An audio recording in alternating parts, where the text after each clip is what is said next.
और मेरे प्यारे भाइयों, तो कैसे हो तुम और तुम्हारे नमूने दोस्त? क्योंकि ये साल है तुम्हारी दोस्ती का आखिरी दोस्त, तो अपने नमूने दोस्त को बिल्कुल मत भूलना और स्कूल से बिछड़ने के बाद उनको लेटर वगैरह लिखते रहना। अरे भैया, व्हाट्सएप के जमाने में लेटर कौन लिखता है? अरे लिखते हैं भाई, कुछ लोग लिखते हैं, जैसे कि हमारे लैंचो चाचा लिखते हैं। उन्होंने तो भगवान को ही पत्र लिख दिया। तो यार, आज की कहानी का नाम है ए लेटर टू गॉड, जिसमें एक लैंचो चाचा होते हैं हमारे, जो भगवान को पत्र लिखते हैं। तो चलो कहानी को शुरू करते हैं। पूरे के पूरे वैली पर, यानी कि पूरे के पूरे पहाड़ पर एकमात्र घर था जो कि हमारे लैंचो चाचा का था, जहां से तुमको बहती हुई नदियां, पके हुए मकई के खेत, जिसमें फूल जो लगे हुए थे वो दिख रहे थे। और ये फूल बता रहे थे कि इस साल मक्के की खेती बहुत ही अच्छी होने वाली है। कमी थी तो बस एक चीज की, एक बौछार बारिश की। जैसे ही एक बौछार बारिश हो जाती, फसल बम बम हो जाता। लेकिन अफसोस, पूरे दिन हमारे लैंचो चाचा नॉर्थ ईस्ट डायरेक्शन में देखते रहे कि कब बारिश होगी, कब बारिश होगी, और देखते ही देखते रात हो गई। और फिर उन्होंने अपनी पत्नी से बोला कि लगता है अब बारिश होने वाली है। उनकी पत्नी रात का खाना बना रही थी और खाना बनाते बनाते कहती है कि अगर भगवान ने चाहा तो बारिश जरूर होगी। उनके बड़े बच्चे खेत में काम कर रहे थे और छोटे बच्चे जो हैं वो घर के आजू बाजू खेल रहे थे। तब तक खाना रेडी हो चुका था और लैंचो की पत्नी जो है वो सबको आवाज देती है, आज सुनते हो, खाना रेडी हो गया है, आ जाओ। खाना खाते समय ही लैंचो ने प्रिडिक्ट किया कि बाहर बड़ी बड़ी बारिश की बूंदें गिर रही हैं। वो भागकर बाहर गया देखने के लिए कि क्या सचमुच में बारिश गिर रही है। तो उसने देखा कि नॉर्थ ईस्ट डायरेक्शन से माउंटेन के ऊपर से बहुत घने काले बादल आ रहे हैं, तेज और ठंडी हवा बह रही है। एकदम अच्छा लग रहा था उसको वो महसूस करके। वो बाहर अपनी बॉडी के ऊपर वो बारिश की बूंदें महसूस करके बहुत ही खुश हो रहा था और खुशी से झूमते हुए घर के अंदर आया और अपनी पत्नी से बोला कि तुम जानती हो, ये जो बारिश की बूंदें गिर रही है ना आसमान से, ये बारिश की बूंदें नहीं है, ये न्यू कॉइन्स है, पैसे बरस रहे हैं ऊपर से। ये जो बड़ी बूंदें है ना, ये 10 सेंट की है, और ये जो छोटी बूंदें देख रही हो तुम, ये 5 सेंट के हैं। यहाँ पर हमारे लैंचो चाचा जो है ना, वो रेन ड्रॉप्स को पैसे से कंपेयर करते हैं, क्योंकि हर किसान के लिए बारिश पैसे के समान ही होता है। अच्छी बारिश होगी तो अच्छा फसल होगा, और अच्छा फसल होगा तो ज्यादा प्रॉफिट होगा। लैंचो एक संतोष और सुकून के साथ अपने पके हुए मक्के के खेत को देख रहा था, जिसमें फूल उगे हुए थे। वो पूरे के पूरे बारिश की चादर में ढके हुए थे, यानी कि लैंचो के मक्के के खेत में बारिश की अच्छी पानी लग गई थी, जिसकी वो उम्मीद कर रहा था। लेकिन अचानक ही तेज हवाएं बहने लगी। बारिश जो है वो हील स्टॉर्म्स में बदल गई, यानी कि बर्फ के गोले गिरने लगे। और लैंचो को ऐसा लगने लगा कि अब ये न्यू सिल्वर कॉइन्स गिर रहे हैं। उसके बच्चे बारिश में भीगने की बिना परवाह किए हुए दौड़ पड़े घर से बाहर उन बर्फ के गोले को इकट्ठा करने के लिए, जैसा कि हम लोग भी अपने बचपन में क्या करते थे यार। अब मौसम वाकई में खराब होता जा रहा था। लैंचो दुखी मन से कहता है कि आई होप ये जल्दी से जल्दी खत्म हो जाए, लेकिन ऐसा नहीं हुआ। वो जल्दी खत्म नहीं हुआ। 1 घंटे तक लगातार बर्फ के गोले गिरते रहे। घर पर, पहाड़ों पर, बगीचों में, खेतों में, हर जगह सिर्फ ओले ही ओले नजर आ रहे थे। खेत एकदम सफेद हो चुका था। ऐसा लग रहा था मानो किसी ने नमक से ढक दिया है उसे। पेड़ पर एक पत्ते भी नहीं बचे। पूरा मकई बर्बाद हो चुका था। सारे फूल झड़ चुके थे। लैंचो का तो कलेजा ही फट गया। उसकी पूरी आत्मा ही उदास हो गई। जैसे ही स्टॉर्म खत्म हुआ, वो अपने खेत के बीचों बीच गया और अपने बेटों से कहने लगा, इतना तो वो लोकस कीड़े भी तबाही नहीं मचाते जितना इस स्टॉर्म ने मचा दिया। हमारी पूरी फसल बर्बाद हो गई। हम लुट गए, तबाह हो गए। इस साल हमारे पास खाने के लिए एक मकई का दाना भी नहीं होगा। लोकस्ट, जो कि एक कीड़ा होता है जो पूरे मकई की खेत को बर्बाद कर देता है, राम जी के घोड़े जैसा कुछ। तो लैंचो वही अपने बेटे से कह रहे हैं कि ये कीड़ा भी उतनी बर्बादी नहीं करता जितना ये बर्फ के गोले ने बर्बाद किया है। ये रात एक दुख भरी रात है। हमारे सारे काम पर पानी फिर गया। यहाँ कोई है भी नहीं जो हमारी मदद कर सकता है। इस साल हम भूखे मरने वाले हैं। मैं तो लुट गया, बर्बाद हो गया है भगवान। पापा, आप चिंता मत करो। जिसका कोई नहीं होता उसका ऊपर वाला होता है। भगवान हमारी जरूर मदद करेंगे। हाँ बेटा, तुम ठीक कह रहे हो। दुखी मत हो।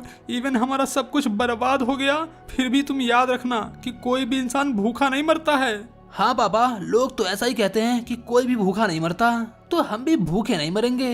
लैंचो पूरी रात अपनी एकमात्र आखिरी उम्मीद के बारे में सोचने लगा, जो कि थी भगवान से हेल्प। क्योंकि उसे और हमें भी बचपन से यही बताया गया है कि कोई देखे या ना देखे, लेकिन ऊपर वाला सब देख रहा है। हालांकि लैंचो दिन भर बैल की तरह खेत में खटने वाला इंसान था, लेकिन फिर भी वो थोड़ा बहुत लिखना और पढ़ना जानता था। अगले संडे सुबह होते से ही लैंचो एक लेटर लिखने लगा, जिसे वो खुद टाउन में जाकर और पोस्ट ऑफिस में जमा करने वाला था। ये लेटर किसी और को नहीं लिखा जा रहा था, बल्कि भगवान को लिखा जा रहा था। A letter to God. उसने कुछ ऐसा लिखा, भगवान, यदि आप मेरी सहायता नहीं करोगे तो मुझे और मेरे परिवार को इस साल भूखे रहना होगा। मुझे अपने खेत में फिर से अनाज बोने के लिए और सफल आने तक अपना गुजारा चलाने के लिए 100 पेसोस चाहिए। क्योंकि बर्फ के तूफान के कारण मेरा पूरा खेत जो है वो बर्बाद हो चुका है। और इन्वेलप के ऊपर उसने लिखा टू गॉड, और फिर उस इन्वेलप के अंदर में उस लेटर को डाला और टाउन लेकर गया, पोस्ट ऑफिस गया, वहां से स्टैंप कलेक्ट किया, उस पर चिपकाया और मेल बॉक्स में डाल दिया।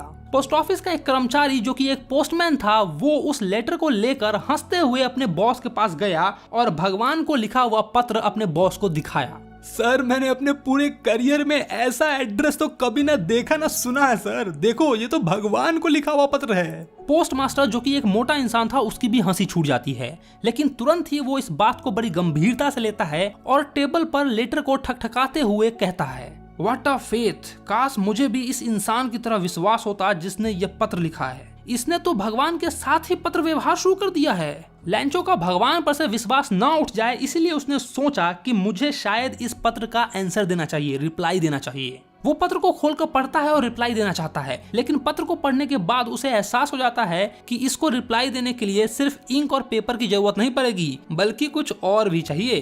क्योंकि भाई लैंचो ने तो 100 पेजोस मांगे थे ना, तो उसने अपने कर्मचारियों से कुछ पैसे मांगे, अपनी सैलरी का कुछ हिस्सा भी उसमें डाला और अपने दोस्तों से भी कुछ मदद लेकर जैसे तैसे कर आधे से थोड़ा सा ज्यादा, यानी कि जितना लैंचो ने मांगा था उसके आधा से थोड़ा सा ज्यादा जुटाकर उसको पैक करके और एक पेपर पे गॉड का सिग्नेचर करके इन्वेलप में रख दिया। अगले संडे लैंचो पोस्ट ऑफिस जल्दी आ गया। पोस्टमैन जाकर लैंचो को खुद से वो लेटर देता है। ये सारा नजारा पोस्ट मास्टर अपने कैबिन में बैठकर संतुष्टि रूप से देख रहा था। वो ये सोच रहा था कि हमने एक बहुत ही अच्छा काम किया है और वो बहुत ही अच्छा फील कर रहा था। लैंचो लेटर खोलता है और उसमें पैसे को देखता है। पैसे को देखकर वो बिल्कुल भी हैरान नहीं हुआ, क्योंकि यार उसको भगवान पर इतना विश्वास था, उसको ये विश्वास था कि भगवान पक्का से ही पैसे देंगे। लेकिन जैसे ही उसने पैसे को गिना वो गुस्सा हो गया। उसने सोचा कि भगवान ऐसी गलती तो बिल्कुल भी नहीं कर सकता है और मैंने जितना मांगा है उससे कम भी नहीं दे सकता है। तो वो तुरंत ही पेपर और इंक मांगने के लिए विंडो पर गया और पब्लिक टेबल पर बैठकर लेटर को लिखने लगा। उसके माथे की झुर्रियां साफ साफ दिखाई दे रही थी, यानी कि जब वो लिख रहा था तब उसके फेस के एक्सप्रेशन जो है ना वो कुछ अजीब ही ढंग के थे। और जैसे ही उसने लिखना समाप्त कर लिया, वो खिड़की पे गया, वहां से स्टैम्प को खरीदा और उसमें थूक लगाकर और मुट्ठी से दबाकर इन्वेलप पे चिपका दिया। और जैसे ही वो लेटर मेल बॉक्स में गिरा, पोस्टमास्टर गया और उसको खोलकर देखने लगा। उसमें कुछ ऐसा लिखा था, भगवान, वो पैसे जो मैंने आपसे मांगे थे उसमें से केवल 70 पेजोस ही मेरे पास तक पहुंचे हैं। मुझे बाकी के पैसे भेज दीजिए क्योंकि मुझे उनकी बहुत जरूरत है। लेकिन इस बार बाई पोस्ट नहीं भेजिएगा, क्योंकि पोस्ट ऑफिस के जितने भी कर्मचारी हैं ना, वो सब के सब धोखेबाजों का एक समूह है। बंच ऑफ क्रूक्स हैं ये सारे, धोखेबाज हैं ये लोग। आपका लैंचो। और बस तुम्हारी ये कहानी यहीं पर खत्म कर दी गई है। यार सोचो उस पोस्टमास्टर को कितना बुरा लगा होगा। एक तो उसने लैंचो की हेल्प की और फिर लैंचो ने उसे बंच ऑफ क्रूक्स कह दिया, धोखेबाज कह दिया। भलाई का तो जमाना ही नहीं रहा, इसीलिए मैं किसी की मदद नहीं करना चाहता यार। खैर हमें क्या, वीडियो खत्म होते सही पहली फुर्सत में वेबसाइट या एप्लीकेशन पे जाना और वहां जाकर इस चैप्टर का एमसीक्यू टेस्ट जरूर देना, जिससे तुम्हें ये चैप्टर बहुत ही अच्छे तरीके से रिवाइज हो जाएगा। और हाँ, अगर तुम्हें भगवान को लेटर लिखने का मन किया तो तुम क्या लिखोगे मुझे नीचे कमेंट में जरूर बताना। वीडियो अच्छा लगा हो तो वीडियो को लाइक करो, और अगर तुमने अपने भाई के चैनल को अब तक सब्सक्राइब नहीं किया है तो क्या कर रहे हो भाई लोग, चैनल को सब्सक्राइब मार लो, फ्री का है भाई। बाकी मैं मिलता हूँ तुमको इंस्टाग्राम पे, तो जाओ जल्दी से और आरके की लाइन्स के इंस्टाग्राम को फॉलो कर लो।